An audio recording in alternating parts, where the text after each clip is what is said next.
Alors, moi j'ai une fonction qui est très particulière, c'est la seule au monde dans le réseau diplomatique français. Je suis conseiller pour les affaires religieuses au Consulat général de France à Jérusalem. Et c'est un prêtre qui occupe traditionnellement cette fonction. Pourquoi? Depuis le XVIe siècle, la France a une responsabilité, du fait des accords entre François Ier, le roi de France de l'époque, et Soliman le Magnifique, le grand Turc, l'Empire ottoman de l'époque. Nous allons passer les accords. Je dis nous, comme si c'était moi, parce que c'est encore très vivant, c'est inscrit dans le droit international.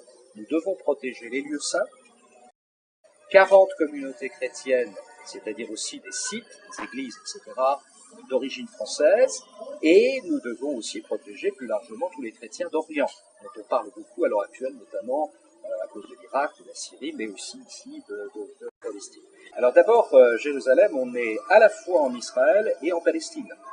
Et ça va expliquer la suite sur le dimanche, parce qu'on a une partie de la ville qu'on appelle Jérusalem-Ouest, qui est israélienne, et une partie de la ville, Jérusalem-Est, et la vieille ville où nous sommes, qui est palestinienne. Alors, vous voyez bien que tout de suite, ça veut dire qu'on a des cultures et des religions différentes. Vous avez des juifs, vous avez des musulmans, vous avez des chrétiens. Donc, ça veut dire que chacun va avoir son rite, ses liturgies, ses jours fériés, et dans la semaine, ses jours de repos. Alors, il y a 3 dimanches en particulier ici à Jérusalem.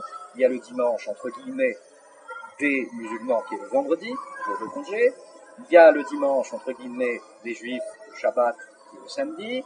Et le dimanche des chrétiens, que nous connaissons, qui est quand même en nature de ce que nous vivons dans les pays occidentaux, en particulier en France, c'est-à-dire le jour du Seigneur, le dimanche.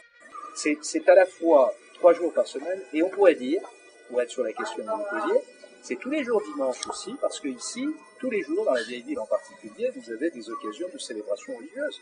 Vous avez la prière quotidienne des Juifs au jour de l'Alimentation, vous avez la prière à la mosquée Al-Aqsa pour les musulmans, vous avez dans toutes les églises chrétiennes, 14 confessions chrétiennes ici à Jérusalem, des célébrations tous les jours. Donc tous les jours, il y a une ambiance de fête religieuse.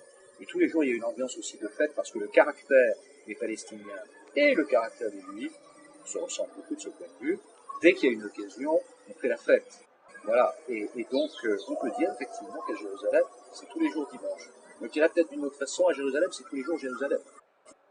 Inattendu de toutes ces confessions, ces cultures, il faut ajouter les étrangers de passage, les pèlerins, etc., qui se mélangent dans les rues, dans les souks, et qui, vous entendez les cloches, vont aller les uns dans leur église habituelle latine, les autres dans leur église grecque catholique, les autres dans leur église orthodoxe, les autres sur l'espace des mosquées avec les musulmans, les autres dans les synagogues occidentales. Donc en fait, l'ambiance, effectivement, tous les jours, c'est un peu l'ambiance